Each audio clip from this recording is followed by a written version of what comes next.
Okay, I'll run through this as quickly as I can, and maybe we'll get Albert in. We'll see how time pans out.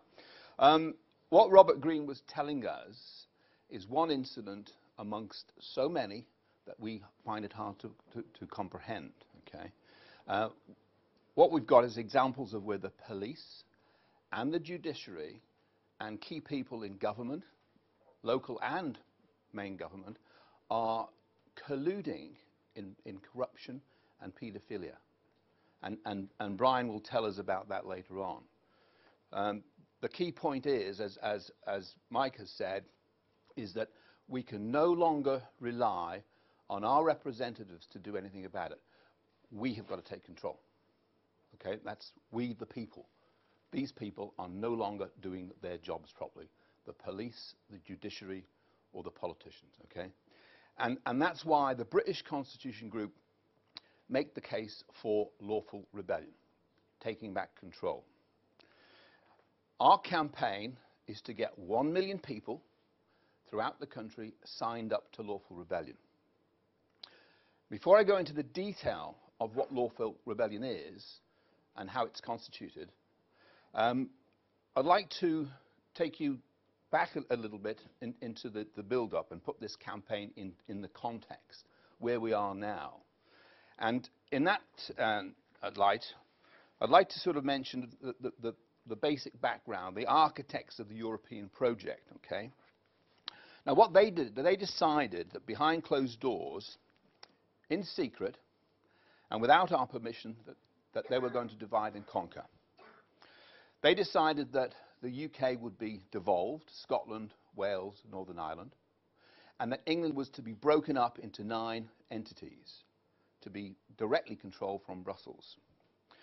And this was to bypass our parliament and, of course, democracy.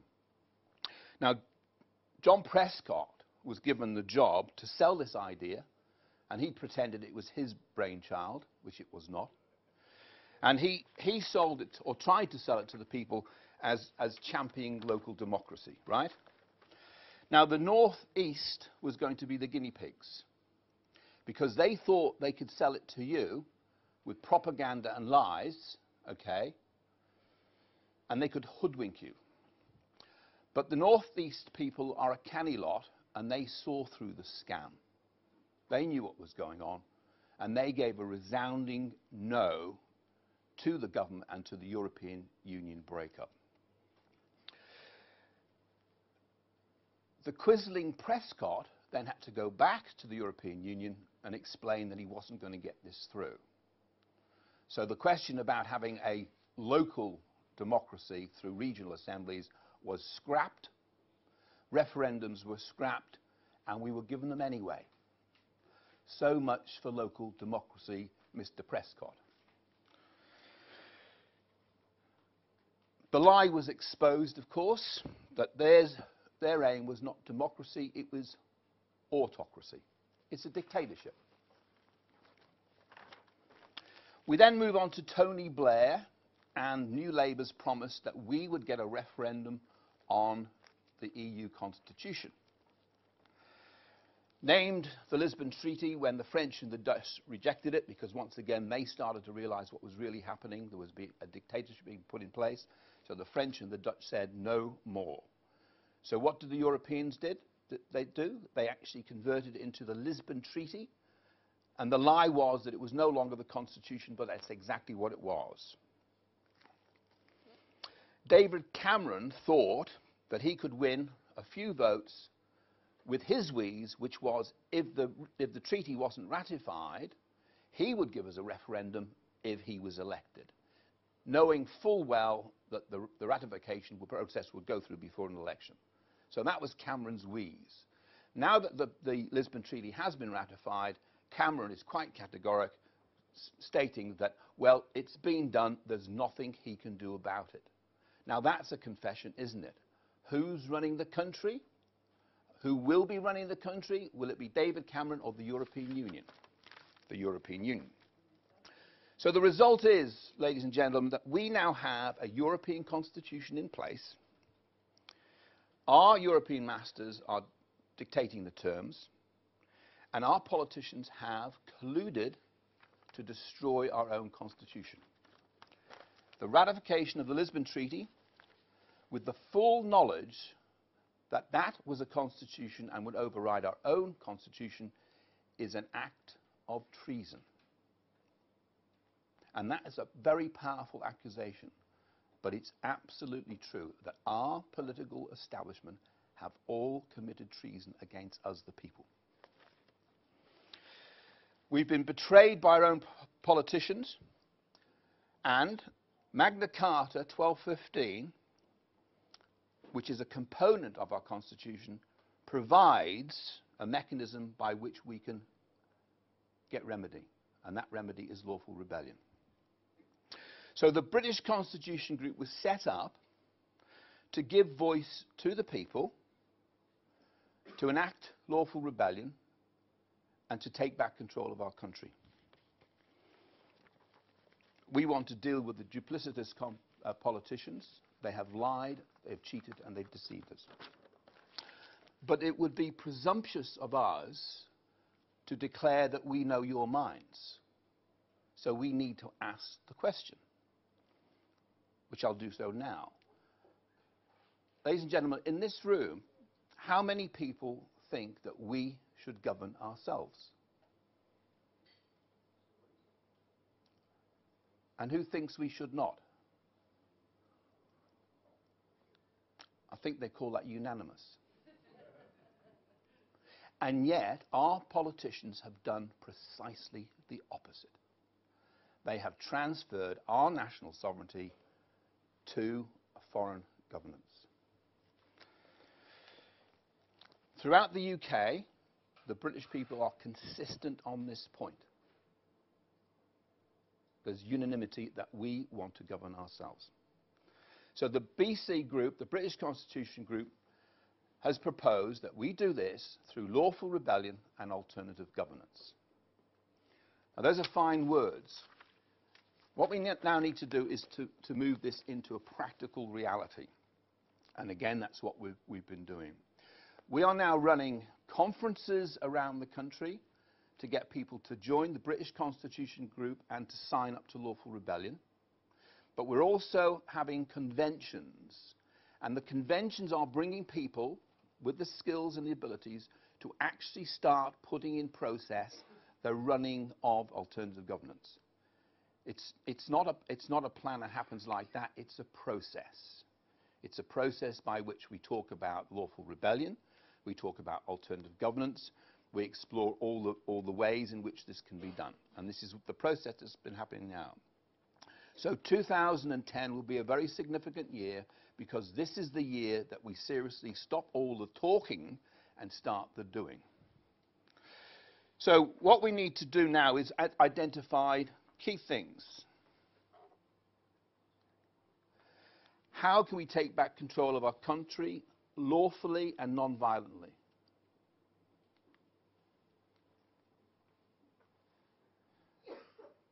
First question, what is lawful rebellion? Question 2 is, can it be justified? How might it be implemented? Sorry, what is alternative government? How might it be implemented, and who is going to do it?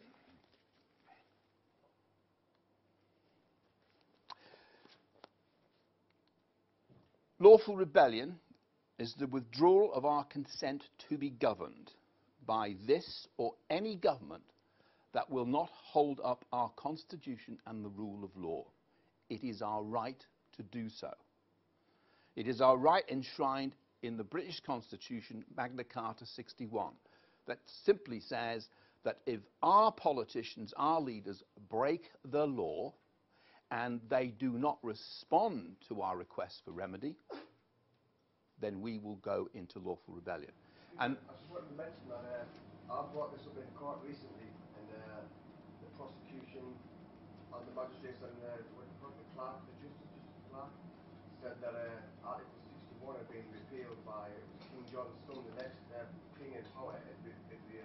Well, Albert will fill you on the details later on, but the bottom line is that they cannot repeal our constitution. That was a nonsense. This is a trick they use, okay? The Constitution is between the people and the monarch, okay? It's our Constitution. It was agreement not done by Parliament. The Parliament didn't even exist then, okay?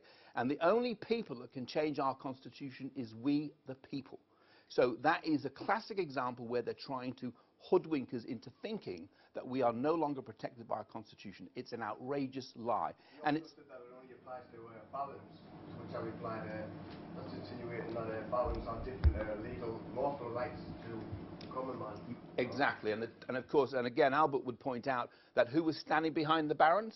The people, right? That's our Constitution, and don't be fooled by those lies, okay?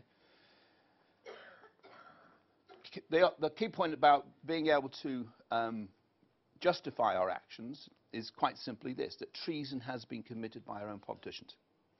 Neither the judiciary or the police have responded to our demands that they uphold the rule of law. And the other important point is this, is that we are now moving to lawful rebellion, but that is not mutually exclusive to what we're also doing, which is going through the process to the police, and Albert will go through the process with you when he does his speech, of how we're actually continuing to use the system that's in place now to try and get these people to wake up to what we're demanding. So lawful rebellion is acting in the same time as we are approaching the judiciary and the police to do their jobs properly. And as you can imagine, as we get close to our 1 million people, what are they going to be doing? They're going to be taking a lot more notice than when there's 10 people arguing the toss. I promise you that already talking in the House of Commons now about there's going to be a rebellion. And we know the courts are talking to each other. The courts are getting concerned. I personally have been in court and I've had 3 judges stand up and walk out on me when we challenge them. And we are developing a reputation for actually doing what we need to do to take these people to task, okay? So what can we do? Key point here is without the numbers, we can't do anything. That's the reality. Lawful rebellion is a romantic notion when there's 10 people. But when there's 1 million people, it's a very pragmatic solution to the problem. And that's the point. So all of the issues that I raise now is about, with the numbers, we can do what we want to do. We can create self-sufficient communities that can develop their own systems of banking and funding. Again, we have got people working on the banking scenario. So these aren't just conversations that we're having. These are actual practical issues that are being looked at and dealt with now. That's what the conventions are doing. We can legitimize our refusal to pay council tax and make private arrangements for those services that the councils are offering us. We can make our own arrangements. That is something we can do. And again, I've been in court challenging the council on their council tax. And I make the point that we don't expect anybody to do this at this point in time, because individually it is difficult. You've got to be prepared to stand up and have an argument with the judge and potentially risk being thrown in prison. Okay, so we don't expect anyone to do this until such times as they're fully competent in the systems that are being used. They haven't thrown me in prison, and each argument I have, I go through a process.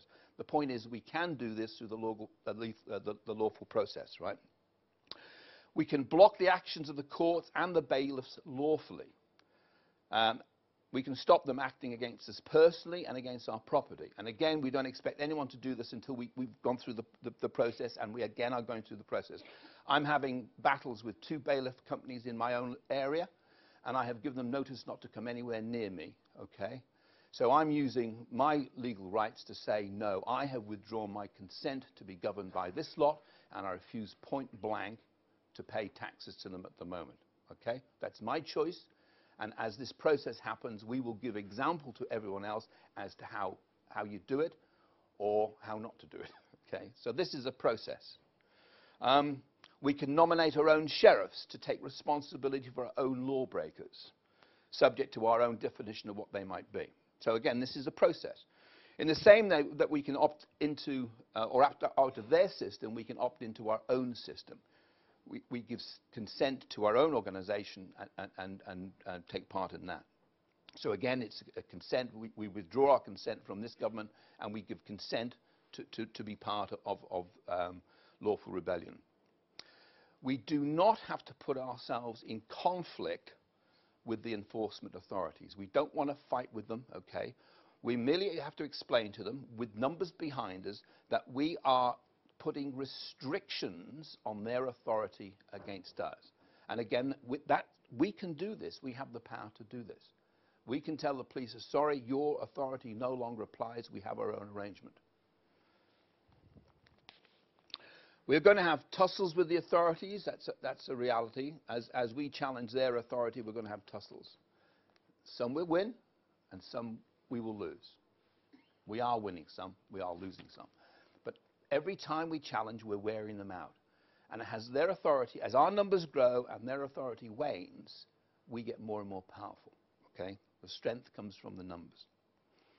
We already have a number of successes. And a very few rebellious individuals actually have already made a significant difference. Just imagine what 1 million people will do, right?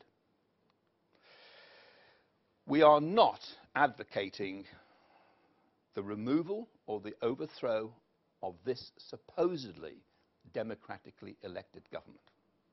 Our position is quite clear. If you voted for them, you're welcome for them.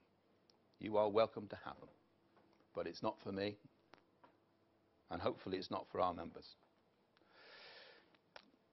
We're clear that we're offering alternative governance.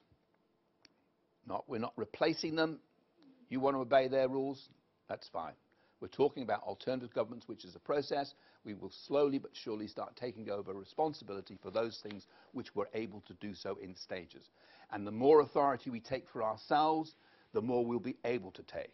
At some point in time, we'll be able to say, I'm sorry, we are simply not paying our council tax. We have got all of the facilities that we require that you are offering, but we're paying a quarter of the price. And I can give you an example. We can make private arrangements for our rubbish to be removed. We can make arrangements, insurance arrangements for the fire department. If we have a fire, we call out the fire department, and insurance can cover the cost.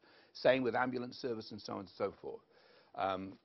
The debate about the National Health Service, we've all paid for it, and we are progressively paying through a whole series of taxes and VAT. So we are paying our way.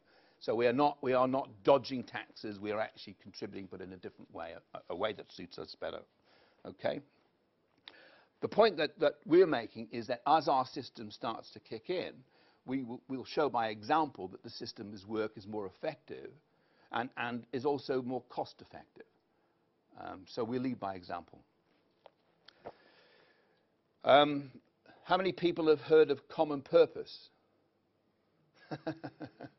Right, okay. Well, you'll recognize two of their key phrases here, right? Leading beyond authority, that's what we're doing, and we're thinking outside the box, that's what we're doing. Common purpose, we've been listening to you. Yeah. There is only one way in which alternative governments can actually be instigated. There is only one way, and that's through the numbers. It's the power of the people, it's through the numbers. We want 1 million rebellious Britons prepared to stand up for their rights to govern themselves. It is as simple as that. And we need to stop talking about it and start doing. And the first thing that we need to do is to sign up to Lawful Rebellion. The process is simple. Go online, thebcgroup.org.uk, and I'll repeat that, thebcgroup.org.uk. Sign up to Lawful Rebellion.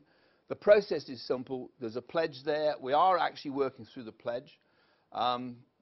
We ask everyone to pay £1 a month. £12 a year is not a lot to pay for your freedoms and your independence to get those back. We do need the resources for the leaflets, for these meetings, and so on and so forth. So we're asking people to make that contribution as well. We're also conscious of the fact that implementation of alternative governance requires planning. And that's, again, is why I mentioned that the conventions are already underway. We're starting to bring together the planners. And on that point, we're actually looking for you guys to put yourselves forward as first points of contact and to offer ideas and a contribution as to how we wish to be governed. The process starts with the conversation, the talk now. The first points of contacts are individuals. We've got first points of contact here. We'll talk to you later. But we want first points of contact who will eventually have small meeting groups of up to 10 people. And they will communicate with their nearest first points of contact. We have a map online. The idea is you put yourself online, you represent your small group, and you communicate with other groups. 2 or 3 groups come together, and you have a bigger meeting, and you get the word out, you pass the message, etc. So that's the whole process that we're going through now. So it's being structured. So the whole structure is dozens of groups. We've got 80 first points of contact all over the United Kingdom at the moment. We want that to grow, 100, 150, 200. It's a process. It might take us 12 months. It might take us 2 years. It might take us 10 years. But the bottom line is, it's our agenda. We're moving at our pace. We don't have to rely on their newspapers. We've got our own paper. We have got a substantial network on the internet. We're talking to each other. We ignore the main media as well because we're not going to get any assistance from them. So we're forming community structures. We're building our membership. And we're cooperating with each other. So the business is moving on.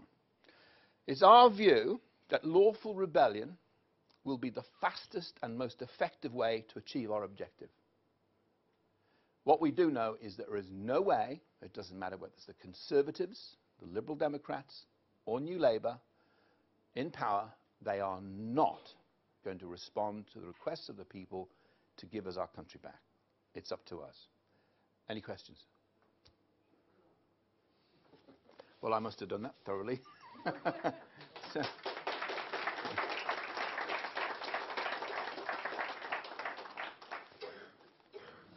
Do you have an oath of office?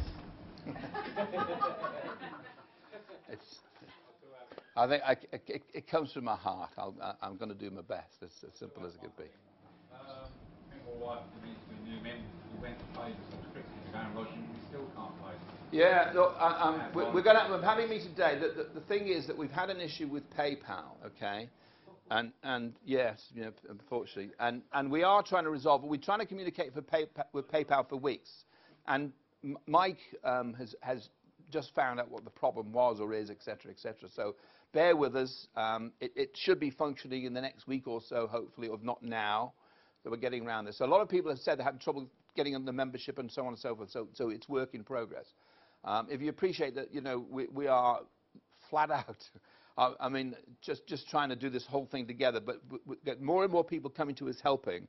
And I can't emphasize enough, guys, get online, sign up to the British Constitution Group as a member, and if you are in an area where there isn't a first point of contact, put yourself up as a first point of contact. There's nothing to do. It's just a point where people can phone you and say, yeah, and talk about it. You know, you meet in the pub, you adopt the pub, and you start passing the message. 2 or 3 people is all we need to start this thing rolling in each area, okay? Madam, you had... Could your organisation vote for UKIP? On the election front, okay, this is my personal opinion, right? The group has said categorically that we believe that the traitors in Parliament are New Labour, the Conservatives, and the Lib Dems. They're the people who've gotten to this mess. If you vote for them, you're voting for you know, traitors, okay? So we've advocated voting for all of the other political parties that advocate our independence, okay?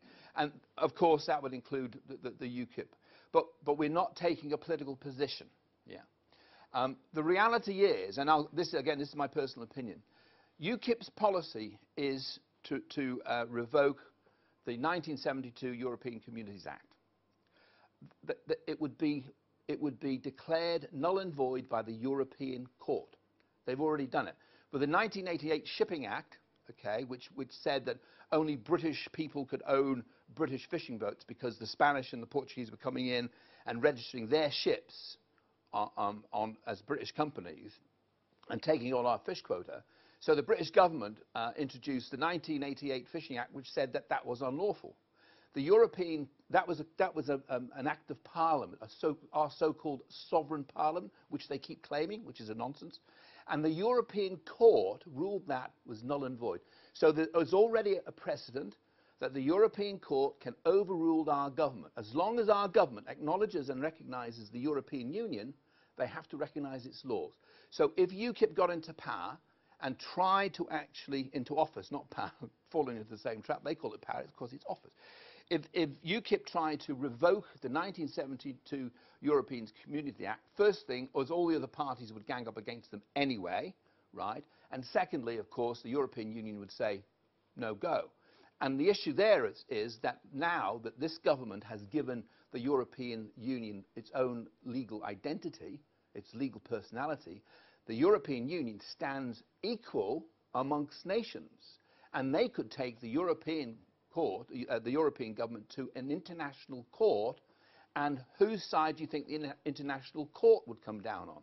They would come down on favour of the European Union, because it's quite specific in the treaty agreement that the UK government knew what was getting up to.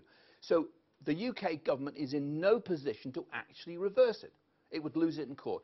That would take 10 years and more. So meanwhile, we're all twiddling our thumbs, part of the European Union, and as each generation passes and passes and passes, the fact that we're an independent nation fades into the distance, right? So really, the bottom line is the only choice we have now, the only remedy we have, is lawful rebellion. But UKIP's main thing is to come out of Europe. But they can't. If UKIP takes the chalice of government, right, they pick up all of the problems inherent in this parliament. They could go to the people and say, we're coming out. They can't fight us, can they? The European. Well, again, this is the bone of contention. This is the argument, and UKIP are putting this forward as their plan. But I'm telling you now, my view is if they try to revoke the 1972 European Community Act, the European Court of Justice will turn around and say, it's null and void, and they will create an international debate. But there's no law to say that the people can't ask their government to come out. The European Union couldn't do anything, and they're going to go to war with us. 85% of the people, right, through poll after poll after poll, said categorically to our government, we do not want the European Constitution. How much good did that do us? So it's not what the people want or say or anything else, it's what the people do. And at the moment, we're powerless because we have no mechanism by which we can put pressure on the government. Once they're elected, once they're in power, this is not, remember, this is not a democracy we live in anymore. This is an elective dictatorship. Every 5 years or thereabouts, we get one day in which we get our say. And it's a bit like a gamble. Every day thereafter, for 5 years, they ignore what we want. And we know that for a fact. So we have got to take things in hand, and we've got to build our power group so we can say to the politicians, now we're telling you what we want. We've asked you nicely, you've ignored us. UKIP gets into power, they pick up the mantle of government or office in Parliament, and they will be voted down by a European court. That is my view on that issue. But at the end of the day, they can still come out of it. We're still free to be able to come out of the European Union. No, they will override it legally. They will simply say to you, me, and everyone in this room, they will say, no, you can't. And they have now got the authority through their own European army. Don't forget this. Our army is depleted. It's a fraction of what it used to be in size and in strength. And they are growing. They've got sponsorship of 26 nations, right, in their army. They would claim the legitimacy for the basis of retaining law and order, and they would put their troops or their police force in our country to retain law and order. They would use the legitimacy that they claim to actually overrule our government. And it's a power issue. The only way that we can actually put any threat back against them is if the people have united beyond the politics of today, beyond UKIP, beyond Conservatives and so on and so forth. We have to be a powerhouse to be able to say, we don't care what the politicians say, we, the people, are governing ourselves. Thank you very much. So that's the process I believe you should follow. You want to ask one for me? Oh, I was only going to say there is one way of getting us out. Just stop their money, they'll kick us out then. Okay, again, this is fine. No, this is right. Stop their money, but that's a government that would have to do that, and they get sued. Because as long as they recognise, as long as people recognise our parliament, as long as they recognise the EU government, they have to obey their rules. The only time it's going to change is when somebody says, we don't recognise you anymore. And the parliament, the government, has no authority to actually say to the European Union, or no intention, never mind authority, of saying to the European Union, we don't recognise you anymore. right? And that's the point. There is no mechanism in place to do that. And all the talk is nice. And this is the difference between talk and practical reality, is if UKIP get in and say they're going to do something, and then realise that the law of the European Union overrides what they say, what do they do then? Well, they would have the power of the people behind them. So. Well, it's not as easy as that, because here's the point, right? Power of the people is a statement, it's a phrase. It doesn't mean anything until there's a practical application, right? Now, stop paying our council tax. This is a practical application. When we have 1 million people on board, right, when that happens, we will be asking everyone to meet in groups, and we'll plan our actions. And what we're going to do is we're going to stop paying our council tax lawfully, okay? And the system will start to collapse. As it starts to collapse, more and more people would join us. Now, what we're not going to do is not going to abandon the people who are employed. We will just have alternative governance. That's the point. We're not going to destroy the system. We're going to transfer the power from the elites back to the people. So it's a mechanism, it's a process, and it doesn't happen overnight. It proceeds. If I just add one bit, because this is a really hot topic, and we get asked. UKIP comes up a lot. Just a personal opinion. In all the work that I have done to date, I have never had any help from the leadership of UKIP. Absolutely none. That should tell you something. Have I had excellent help from people who are UKIP members? Yes. And what I personally see in this next election round, and somebody can correct me if you know better, is UKIP leadership has still not got the guts to talk about the real issues. They won't talk about the fraud, the corruption, the child abuse, and the treason. UKIP still will not talk. Gerard Batten does. He's talking all the time. My newspaper has got Gerard Batten on the front page. Yeah, he's a good guy. Treating him as an individual, but I am talking about the collective leadership of UKIP. Now, you may get upset about this. It's gone on for ages. Our movement that we need to get individuals engaged, we've got to break out. Are you a Tory? Are you BNP? Are you a Green? It's got to come back to, are you a decent, upstanding, moral human being? Here, here. And the key point is, and this is a very important issue, is that we are not divisive in our approach. We are cooperative in our approach. And what you'll notice is in the strategy that we laid down there, the key thing was small groups deciding what they want, how they want to be governed, a convention that is actually constructively looking at the pros and cons, and offering those systems to the individual groups, so it grows from the bottom up. And the thing about the small groups is that they are now learning to cooperate. For decades now, we have just been told what to do, and we've just accepted it. So we start the conversations get people thinking, and we start to realize, actually, governing ourselves is not as complicated or as expensive as this lot seem to make out. Where's all the money going? Right? It's going in corruption. It's going into... I mean, I read the paper this morning. 6 members of Parliament have been asked to repay £50,000 that they have taken, right? Now, if it was you or me working for our companies, we'd be in prison. They wouldn't just take the £50,000 back. We would be in jail for corruption, for theft. Members of Parliament, however, they just made the mistake. Rubbish. They knew exactly what they were doing. They were stealing from us, okay? So it's one law for them and it's another law for us. So we cannot rely on the political system anymore to actually give us justice. It just doesn't work. It's broken. It is not fit for purpose. We, the people, cooperating together, will start to rebuild the system, and we will show by example exactly how the system should work. So in other words, you don't need any political parties? Well, okay, that's another debate for another day, but potentially what you have is with groups and individuals acting in cooperation, you're going to get people who have different views and different opinions and different ways of doing things. So you end up creating political parties, and that's a long conversation for another day. That lady there? Can I ask you to expand a bit on the banking aspect?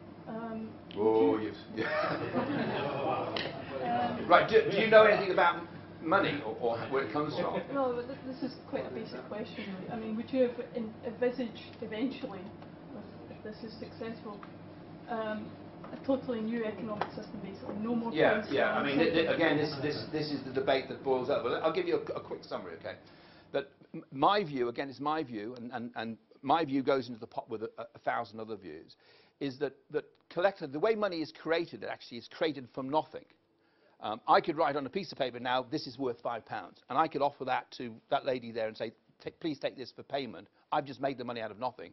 And you would take it from me subject to you being able to offer to someone else and being accepted. And just for the exercise that that gentleman behind you accepted that £5, you could then offer it to that lady there, who then, for services I would render to you, or you to me, you would give me that £5, and I would take that £5 back because it's legitimate as far as I'm concerned. I started in the first place, at which point I would rip the money up. Okay, I would destroy that £5 now. What's happened is the service between myself and you and that gentleman, you and me, has happened. So money is a means by which trade and services are provided. So the money itself doesn't have any value. And what we've got at the moment is the banks are creating money from nothing, but they're not giving it to us to use for our benefit. They're charging for the privilege. Where did they get the rights to create our money? Government should have that authority and power. So in looking at the alternative government, we are looking for an alternative money system as well.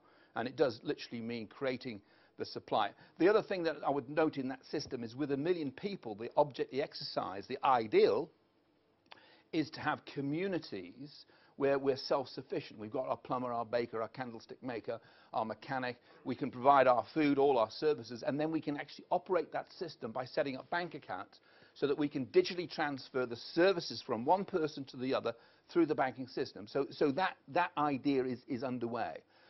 It can't happen overnight because you need the numbers. It's a numbers game. I mean, my view is that unless you replace Mr. Rothschild and all his friends, that's exactly we will never solve anything. We have to set up a system that is entirely independent of the Rothschilds and so on and so forth. And the only way we can do that, of course, is through having enough people to be self-sufficient. All of our services, if we can provide within our communities all of the services, then we can literally push that system to one side. Now, that gives us the authority to deny their taxes, deny their ability to penalise us, and so on and so forth. We set up our own banking system. That in itself is a complicated story. So, as I say, this thing is not something that happens overnight. It's a process. But those conversations are being had now.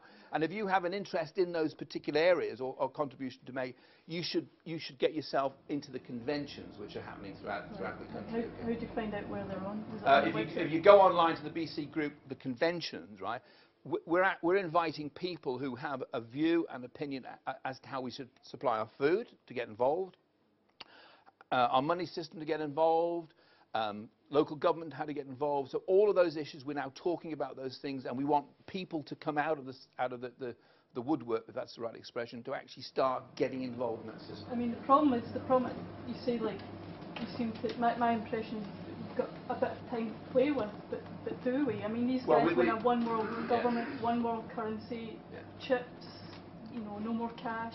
There is some deadlines. We can only move. At some point. Yeah. Okay. All right. We can only move as fast as we can move. Yeah, and this is down to the people. If within this year we get 1 million people, the job's done. But we can only do as much as we're doing. So we're expecting you to pass the word, get the message out, explain the situation. And the other thing is, without getting too complicated about the whole thing, right, is that a lot of people just don't understand this. They have not got a clue. We reckon, our estimates is probably between 5 and 10% of the population are actually clued up. The rest of the people have their heads in the sand. They don't know what's going on, and even when you tell them, they don't believe it. And it's exactly the same situation with Robert Greene's story. Some people will say, that's too unbelievable. I don't believe that. Right? And it's only when Robert comes together with all the other people that we've spoken to that people start to say, well, there must be something in this. And then slowly, surely, they start to believe it. The monetary thing, they will understand as we explain it slowly, and so on and so forth. So there is a a means by which we're actually getting the message across. But we're doing it on the solid basis of our Constitution. People understand that. It's a simple message. And that's why the British Constitution Group is actually getting the message across. It's about the Constitution. It's about the rule of law. Everyone understands that. So I was thinking another part of the reclaiming the financial system, we could look at how much they're spending on these unlawful wars waging around the world. Yeah, yeah. Fake war on terror, Yeah. like that, you know. Yeah. That's probably one point they'll insist on. Well, 1 million people, I don't know if it was 1 million people, whatever, but marched in London about the war in Iraq. They didn't want to go to war. And Tony Blair, who said he was head of the armed forces, of course he's not. Her Majesty the Queen is the head of armed forces. And somewhere down the line, something's going wrong here. That you know, we've got the armed forces are being sent to illegal wars and so on and so forth. So all of those issues have to be debated and discussed. And that is part of the process as well. Localisation is pretty much the answer to the globalisation problem. Yeah. There's a few people, especially even in the northeast, who made, I don't think he's here yet, but he might celebrate today, freeman on the land known as Michael, and Free the Planet.net, wrote a lot of good stuff about localisation. And that's the answer to, you don't need to look at all, let's look and see if UK for the answer, or let's look and see if no to EU are the answer. National parties aren't going to help us too much locally. No evidence to suggest they want it's good for us. The word local is important because each individual in this room starts with you, okay? And then you join with, it's not about somebody else, it's about you. And you join with another person. When there's 3 of you, you can quickly grow to 10. The other important thing is about linking with all the other groups, right? Some people are free men, some people are constitutional. There's a whole range of different people, but they all have one objective, and that's to take back control of our country. So we have got to listen to a wide range of people. We've got to take on board their views. It's not a one-horse race, okay? We can't carry this thing purely and simply on the Constitution. It just won't work. It's not broad enough. We can't take it forward just on the Freeman issue. It's not broad enough. We have to bring all the groups together, and that's what the conventions are doing. They're providing the glue, as it were, to bring those things together. And that cooperation happens in meetings like this, where if you're a free man, if you're a constitutionalist, whatever, you've got to get together. And people who think, no, we don't need them, it's wrong. And that's why we're in this mess now, is because we've not been able to unite all of the groups into one body of action for the last 40 years. And these guys have just been pushing. They have got one body of group they're going for. You know what the story is? How many people think this is about world government? So right, there's a very strong element here that we think there's, some people don't. Some people don't think it's about world government. They just think that the politicians are lining their own pockets. I personally believe that this is about world government. This is what's going on. Go on. You said that setting up a new banking system would possibly be complicated. I would disagree with that. I think the existing you've got a job then. The existing system is complicated in order to hide the crime of that they charge interest. If you get rid of interest and have the government control the money and create money, it's actually very, very simple. The complicated bit is convincing the population of that. Okay, now, all right, now the point that you've made, this is interesting, that I've been studying the whole money thing for a long time. I've actually started down this road about 35 years ago, and there's something in the back of my mind that wasn't quite right about the money thing. And slowly but surely it's come together. And had I had this conversation with anybody 2 years ago, nobody would have understood what the conversation was about. Now, there's so many people to understand it. Now, that is in a short period of 2 years. All of a sudden, thanks to programs like Debt as Money, have you seen that program? Money as Debt, okay. People are starting to understand how we've been conned. And that is a very important point, because that is cohesing people. That's, people say, hang on a minute, these banks have been stealing from us. They've taken over our monetary system, they've taken from the government. Hang on a minute, why is it all the chancellors of the Exchequer get jobs with the banks when they leave? Oh, that's strange, isn't it? Because they're part of the system. The system is actually taking control of our money and of our democracy. So, point made. Yeah, that's right. Just 2 quick points. The first is the European Union agenda is actually privatisation. Yes, of course, globalisation. Yeah. But essentially what they're doing is hiving off all of the services. So they're selling off our hospitals, they're outsourcing, they're selling our schools, they're even outsourcing social services and all these sort of things. Please. Now, are we going to risk playing into their agenda, or is this an opportunity to sort of exploit it? The second thing I'd like to just ask briefly is what about historical precedents or things that are happening elsewhere? Are there any examples of people doing this successfully? And when there have been successful examples, for example, of people taking back their own autonomy or rebelling in one way. 1689. Yeah. Well, what were the requirements for this to be successful? For example, did it require a certain degree of cohesion in their communities? Let me answer that straight away, because this is very important. We do not need the majority of people to actually understand what's going on and support us. We need a sizable minority, okay? When there's more of us than there are of them, and our cause is right and just, then we take over. We just take over, okay? Now, I know it's simplistic, but that's the general theme of the issue, is that we need a sizable majority. With 1 billion people committed to lawful rebellion, we take over, okay? Now, we leave their government because we're not trying to take over their government. I've mentioned before, they want it, they can have it. Now, there is a president, and the president, of course, was the Bill of Rights. The petition writes the Bill of Rights when we had lawful rebellion. And as a consequence of that, we removed the divine rights of kings and set in motion the fact that the people had a constitution and Parliament would be governed according to our laws, and the Queen, her job was to actually protect our constitution. And 300 years later, they're at it again. Okay, so once again, the people have to take control of the issue and say, look, you guys, either get back in line or we will take back over control and we're going to put you in prison. Okay, so that's the threat and the action. So and then the first point of your question was? EU privatisation? Are we playing into their agenda? Well, or do we okay. The point about the privatisation is that it's being managed by people in offices in control of the purse strings. Yeah. Where do they get the money from? They get it from us. We take it away from them, and we say, sorry, you're not getting any money anymore. We'll do it this way. So that's how we're not playing into their hands. We're actually breaking the link between their control over us, which is the money. It's all about money. So we take the tool away from them, and they're impotent, okay? They want privatisation, but they also want the taxpayer there to bankroll them for everything they do, for all these businesses and what have you. It's a vicious circle. Well, it's a vicious circle. I mean, we've got quangos, we've got regional assemblies, we've got European governance, we've got so-called national governance. We've got all these layers of riding on the back of the rare taxpayer. And all exactly, and all being paid. I mean, before we had regional assemblies, we had a councillor, the head of the council was being paid £40,000, and that went up to 50, and then 60, and then 70, and 80. Now they're getting paid £200,000, right? And the argument was that these people had to be attracted into these jobs. The top people, they were there already, right? They didn't have 200,000 to attract them in the first place, so that's a lie. It's another deceit. The reason they're getting paid £200,000 is because that's how they keep their mouths shut. So they won't tell us what's really going on and where all the money is being stolen. And there's a whole series of rackets that are going on.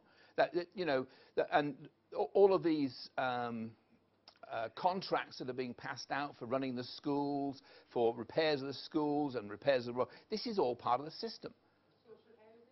The whole, and oh, it's my brother's mate got that one. Thank you very much indeed. We are being skimmed at every single.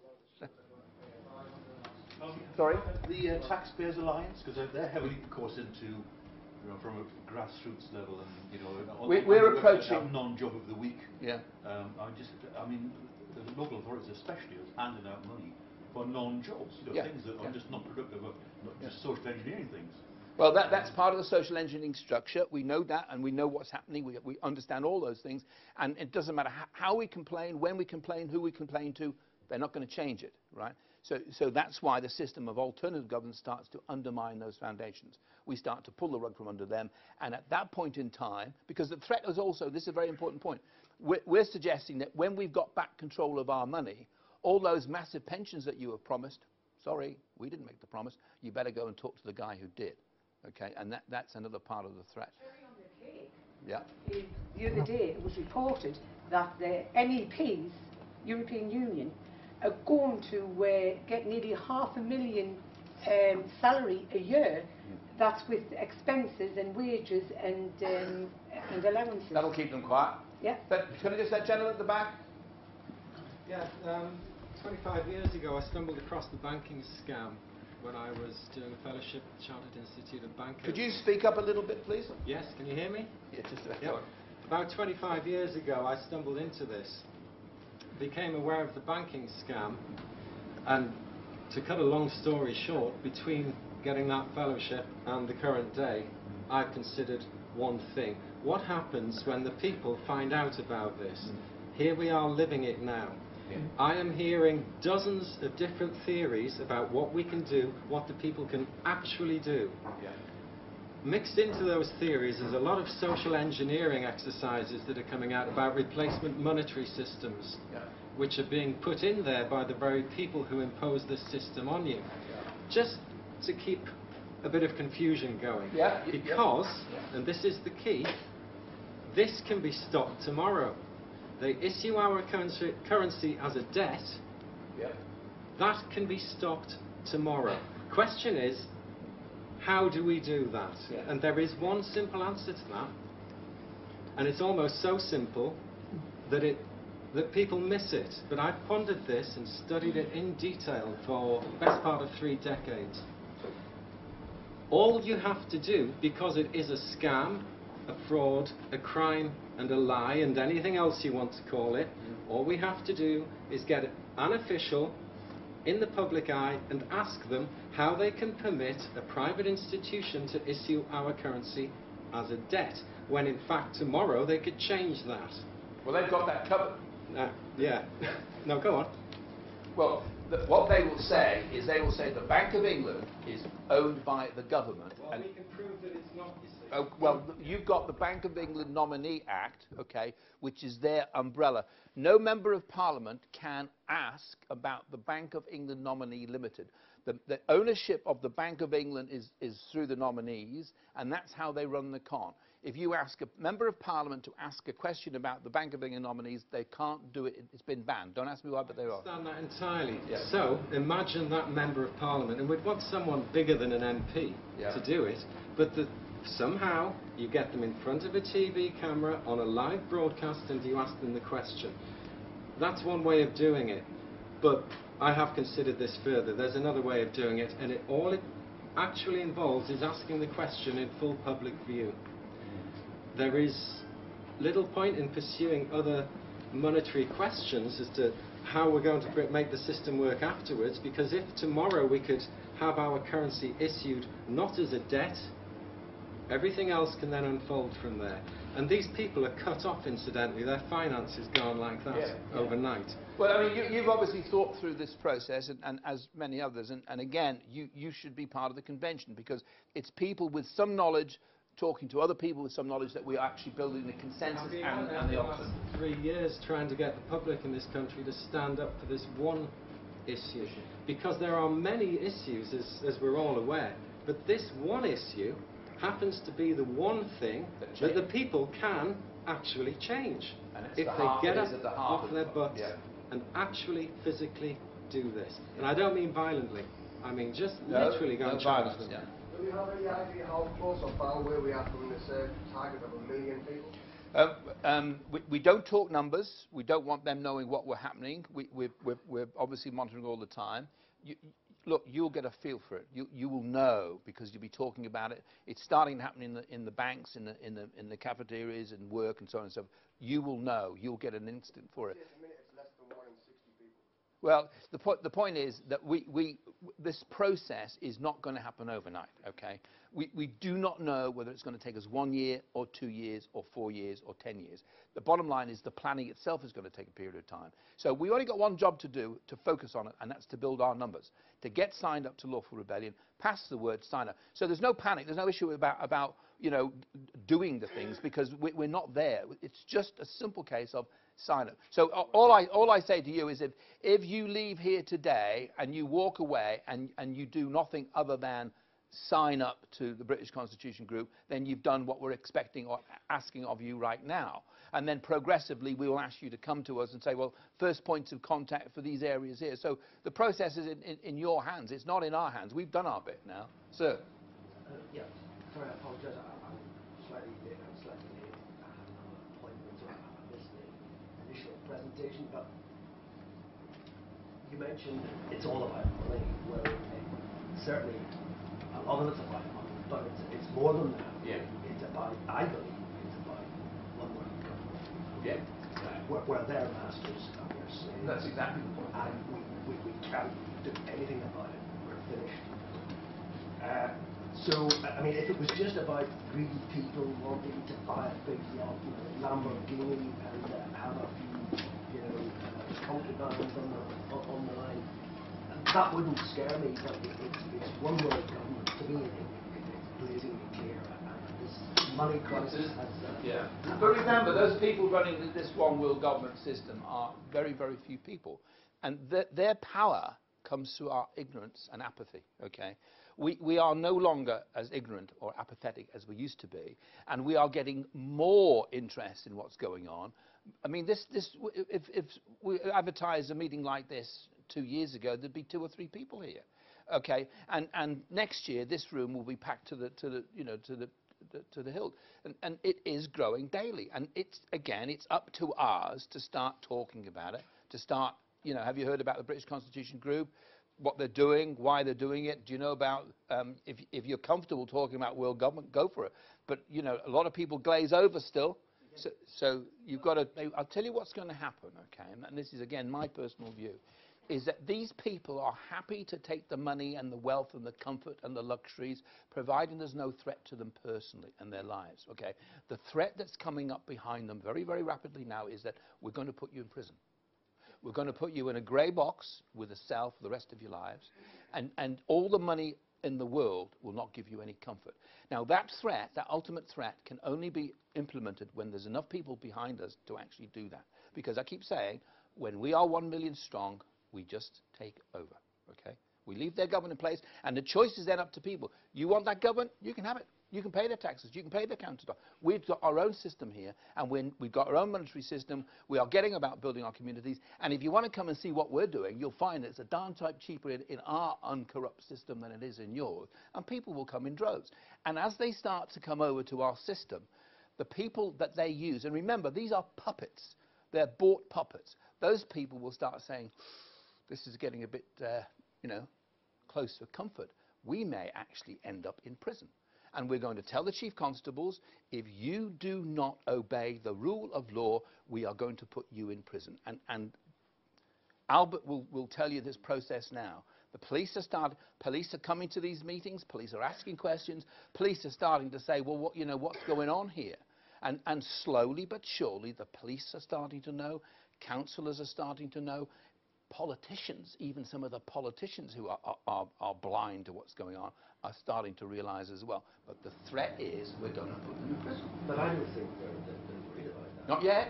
Not yet. Oh, they're starting to get worried. I promise you, they are starting to get worried. They're coming. There's probably some here, but they're spying. But they're watching. They're taking a measure of how we're angry. Look, we're very, very controlled, but we're angry, and they know we're angry. And I can promise you, they are getting worried. Sir. I've been, over the last while, I've been studying psychological operations and social conditioning and marketing and PR, public relations, and how that's used to manipulate the position of public and doctrine. So when I see their medicine techniques, I come up with hundreds of ideas that could be used to... Got a job for you then. Yeah, to use their conditioning against them. So you could... Yes, yeah. You could pool money together and get up, say, a bond of 100,000, 50,000, doesn't matter. And you send it to everyone who's in a high position and say, I'll make a bet with you.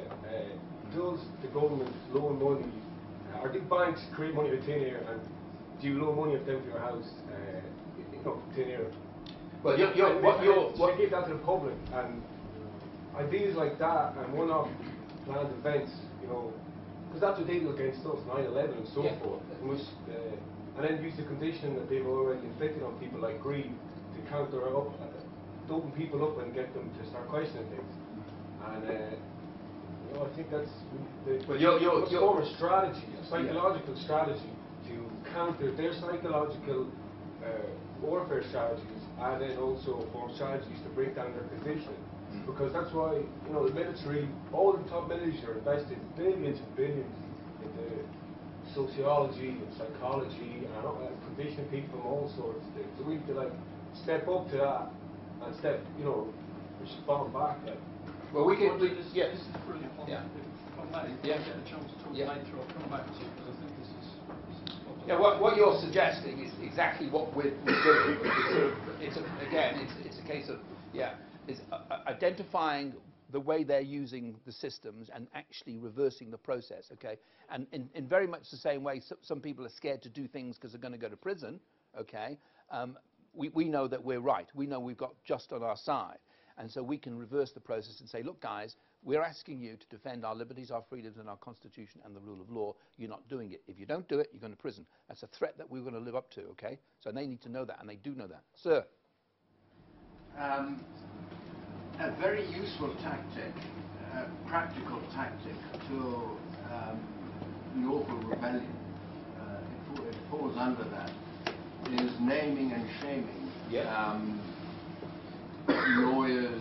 Lawyers very often. What Rob was doing today, naming and shaming him. Yes, and also corrupt council officials and all these monkeys, in the way I regard.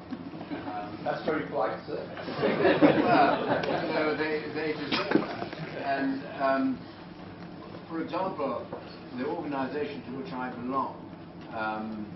We've been doing it for 8 years. May I ask which organisation that is? Scotland Against Crooked Lawyers. Oh, okay, excellent.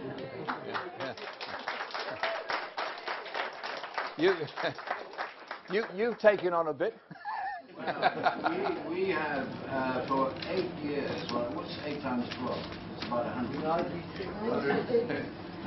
Sorry, no, it's 10 years now. It's 10 years. From the year 2000, we have named and shamed. In no uncertain terms, and accused them of all sorts of crimes, including paedophilia, and rape, and arson, and stealing people's estates, defrauding the deceased through their wills. Our leaflets have named and shamed 100, and usually as many as we can get on a leaflet. There is an example one. This one is on Angiolini. 600 of which went out on Thursday, outside her office, and many went into her office. You signed up as the first point of contact, as you should be. Yes, well, what I'm suggesting here, I know we all tend to sort of, go on and on, but what I suggest, we get numerous requests from England. They want a group like ours in England, which actually gets out and names and shames crooked sheriffs and magistrates. Well, what you should do is you should sign up as a first point of contact. We should put you down as a lead so that we can make the link with the English side of things, and it's an important part of what we are trying to do is bring those groups together. Now, the point is, what you said is we need to come together. This is the machinery by which that actually takes effect now. So sign yourself up as a first point of contact. Let us know what your speciality is. We'll then start to put you in touch with, because we've got people in jail in Cardiff at the moment, okay? A guy who is trying to expose corruption of police. And they are using thuggery, intimidation. It's disgraceful that they have got a bench judge on the bench. And this sort of thing needs to be stopped. But there's a half a dozen people there, and they can just ride roughshod over half a dozen people. And that's why when these people go to court, when these people are being taken to court by these corrupt policemen and the judiciary, we need 100 people in the court, right, sitting there watching the judge. Because that judge will think, uh-oh, things are changing. The mood will tell him. And that judge will think twice before he gets, puts across a corrupt judgment. And this is the thing, the power of the people. We're not using the machinery we've got. We know what we have to do. We have to come together, and as I keep saying, when you leave here today, sign up, become a member of the First British Constitution Group. Sir, make yourself a first point of contact, and let's start this ball rolling. Sir. May I just finish my point? Sorry.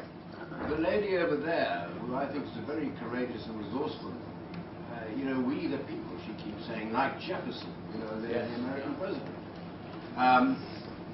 People can, the way we've done it, I'm not claiming anything particular here, but you've got to get just a courtroom, 3 or 4 people, and they can go down to the magistrate's court with big leaflets with a picture of the judge and say, you're a crook.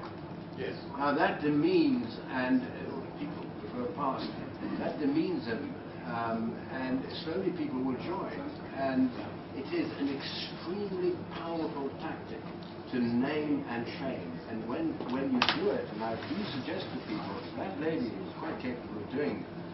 Never do it alone, they'll imprison you. Have 6 or 7 people, and be absolutely to the point, accuse them of whatever they've done.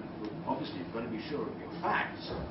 And that, if that happened repeatedly over the country, it would be an enormous contribution to lawful rebellion. Yes.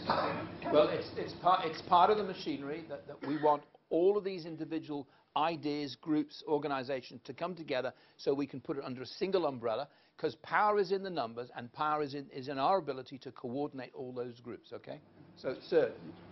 Well, if I could just, because you've mentioned about the courts, but that's what I wasn't going to talk about that. But the courts, if you're going to have loads of people in court, all they do is have a smaller court and have less seats so that they can control the numbers that are in there, because you can't have people standing. So when you turn up with 100 to go into court, they'll have a court with 10 seats. Well, there are courts, we just say we need a bigger court. Yeah, but because, you know, but what I wanted to talk about was, aren't you in danger of marginalising yourself, in the sense that a lot of your views, I agree with a lot of what you're talking about, however, some of them can be perceived to be too extreme for the public. And the powers that be will seize on that, and then will scaremonger, and as you start to grow, they will then try to make you as a radical group, like the BNP or anything else, so that then people start to fear you. And don't you think it's better to be actually attacking this problem from trying to work with communities, empowering communities, get amongst the communities, so that the system is trying to fragment everybody, you know, divide and rule, and that you should be getting people in the communities, working with the communities, dealing with community issues, and then build up from there slowly and take control truly as speaking. All right, the point people, you make, which is enormously valid, which is the credibility of the message that we get across. And Albert is a great advocate for the fact that we are the British Constitution group, okay? Now, the reality of the situation is that we are attracting a large number of people, but our message is, it's the British Constitution and the rule of law. That is our message, okay?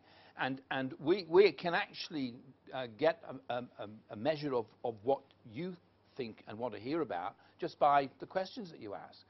So we can quickly gauge how far we can talk about the various issues. And our approach, the British Constitution Group approach, is that it's our constitution, it has been broken, the rule of law has been broken, and that is the message that we're taking to the wider audience, okay?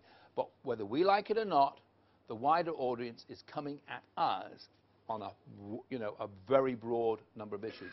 And our job is to bring all those people together, all and sundry, on the simple and single premise is that we all want to take back control of our country.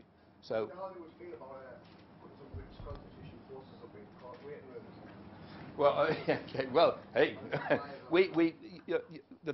did you notice the Lawful Rebellion logo? Okay, now the Lawful Rebellion logo is part of a brand. We've created this brand. Now the Lawful Rebellion logo is going to be available for everybody. Sticky labels, which, you know, unremovable, ideal for police cars, right? Seriously, it just says Lawful Rebellion. There's no connection. Now, what's happening at the moment is all of the groups, all the various groups that don't have any connection, but we've got the Truth Movement and so on and so forth, are starting to put the Lawful Rebellion logo up on their website. So we're approaching these groups, and up goes the Lawful Rebellion website. So the police car with Lawful Rebellion, he wants to know who's done it. He's right, wasn't me, Gov. Okay, bus stops, buses, libraries, courtrooms, you name it, they're going to start appearing. Okay, and 50 Lawful Rebellion stickers We asked the local post office to put them up. The retailers are very cooperative in this because they're being oppressed by big government, okay? So that Lawful Rebellion logo is going to start spreading. And people, do you remember the orange launch? Do you remember that? All it said was that the future is orange. Just orange colour. And think, what the hell's that all about? And people are asking what's very clever marketing, okay? Lawful Rebellion, the same thing. What's Lawful Rebellion? Lawful Rebellion. Up comes all the websites, okay? That's interesting. And people who have a particular subject, be it paedophilia, be it the council, be it the fact that the courts, the judges, or the local lawyer has ripped them off, Lawful Rebellion, you know, corrupt judges or corrupt lawyers in Scotland. There's a site for them. So all of these issues can be umbrellaed under the Lawful Rebellion issue. The British Constitution Group is carrying the message. The banner that we carry is the British Constitution and the rule of law must be respected, and that's how we're taking this thing forward, okay? The problem is this Labour regime under Blair and Brown have already created 4,000 new crimes, so they can easily produce one more, you know, which is, you know, they can even frame it as an anti-litter thing, you know, that you're it's graffiti, you know, you're looking up the amenity. And who are they going to arrest? And this is the point, that Lawful Rebellion is a brand name, that they won't be able to arrest anybody because it wasn't make-up. See, we're street smart. We know what the process is. We know what we have to do.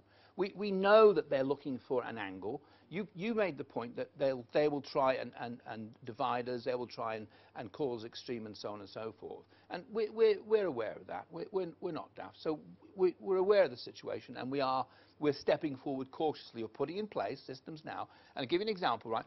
First points of contact all over the country. They are organising their own groups, right? They've got, there's dozens of different names of the groups. They're not all called the British Constitution Group, but they are affiliated, associated and involved, but they are different groups, and they've got their own websites. And they've got Lawful Rebellion. And we don't share the numbers. We don't pass the names around. We don't have a membership list. We don't have a hierarchy, a structure, a leadership. I'm here today, but next week it'll be someone somewhere else. So the whole thing is fluid, and it's about other people stepping forward and organising their groups, and those groups, and this is the key, those groups of 5, 10, 15, 20 people, whatever it is, communicating with the next group, which you'll see on the internet. Go on the internet site. Go to the map and you'll see your local region. You'll see a couple of groups there. You phone them up and say, oh, I'm in a group down the road. There's 3 of us. How many are you? Well, there's 5 of us. Well, do you fancy coming over for a pint? You talk the system. You pass the word. And 5, 10 people meeting in a group in a pub every month, whatever. People say, oh, what do you guys do? And, of course, you leave your leaflets, Lawful Rebellion leaflets, so the word spreads through the system. We don't need their newspapers. We don't need their media. We don't need their television. We need the people, and that's how the system works. Any advice, any tips, like how people can look out for infiltrators? Well, you can't infiltrate. We're like jelly in their hands. This is the well, they might be they able will to try. They will try. Yeah. Can I just answer this one? We're getting into a classic trap, which is where the other side wins us, which is we're all getting fearful. If we do this, they're going to do that, we're going to do that. Forget all that stuff. Right? If you don't build a structure, you cannot infiltrate it. It's impossible. If you stick in your little groups, gentleman says we should be doing things in communities. We agree. Little group in a community, could be in a city, a community, could be out in the countryside, wherever. That little group, all it's interested in is rebelling. If in the community the big issue is they don't want the Tesco supermarket on the doorstep, that's the rebellion. And you do your thing. We don't want to know, we do not want to know who your contacts are. If anybody says to you on the telephone, oh, can we have a list of who you're working with, don't give it to them. That includes me. The whole thing is, if you want the term, it's a resistance movement. You operate in little cells, you work with friends, you work with people you trust. And if you think somebody's not quite right, trust your instinct, don't work with them. But you have to talk to other people, because these people have got people so frightened they won't talk to another person because they may be on the other side. So first of all, you've got to talk to people, but be discerning. Now I'm sorry to get going here, but we started out saying we were going to tell the truth in Plymouth. And the first thing that happened was, I'm sorry, we had to part company with UKIP because the leadership did not want us to tell the truth.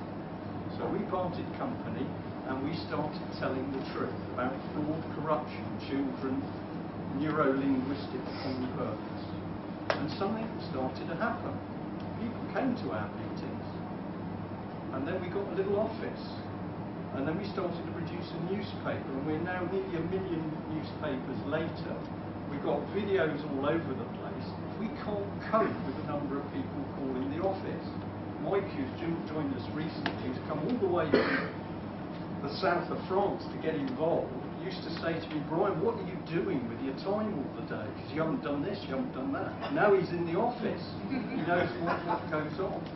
So don't worry about infiltration. If you keep it loose, if you work in little cells, all they can do is infiltrate the little cell. Well done. The other thing is, 95% of the people being used to listen to us are victims themselves. And they start to realise it. GCHQ. Let's get some attention on this. GCHQ. So that everybody's going to be on that when the film comes out. Who do they recruit? Bright young people. 23, 24, 25. They're the ones that listen to the calls. They have to analyse it. Am I Al-Qaeda? Am I BNP? They have to do it. They have to listen to what we're talking about. But they're not stupid. So eventually, when they hear enough of the truth, they're starting to say these people are actually telling the truth. And then over coffee in GCHQ, they start to talk to each other. And this is happening with the police. We do a meeting, somebody sidles up to you at the end and says, I'm a policeman, I'm off duty. I'd just like to tell you that we had a major paedophile investigation in London closed down. We did all the work, we identified the paedophiles, we produced the report, and then my boss said we're dropping the case. He's mad, that man, that police officer is mad, so he comes and tells us about it. Why does he want to tell us? Because he knows we're going to tell somebody else about it. So we want these people to come to us, yeah? And you will find that people in the GCHQ people are not all bad, MI5 people are not all bad. It's always that there's corruption in the organisation. So don't be frightened of these people. We want them to listen to us. We want them listening to phone calls, because then we can tell them the truth. But what we don't want is the little trick of collapsing an organisation. And what they do is they infiltrate, they create friction between people. They love it that they can play one person off against the other person. You spread some lies, you spread some disinformation, and the next minute it closes down. The Magna Carta Society, I'm told, if you go and look on their website, it says they've closed down because of the action by a small number of individuals disrupted their organisation. Why were those individuals able to do it? Because they had an organisation. But if you don't have a structure, and particularly a hierarchical one, a pyramid, you cannot infiltrate it. That's why Viet Cong guerrillas stayed in little groups in the jungle. And they caused, I believe, some big problems for one of the best, largest armies in the world. Sorry, Albert, can't be the best. But, yeah? So we've got...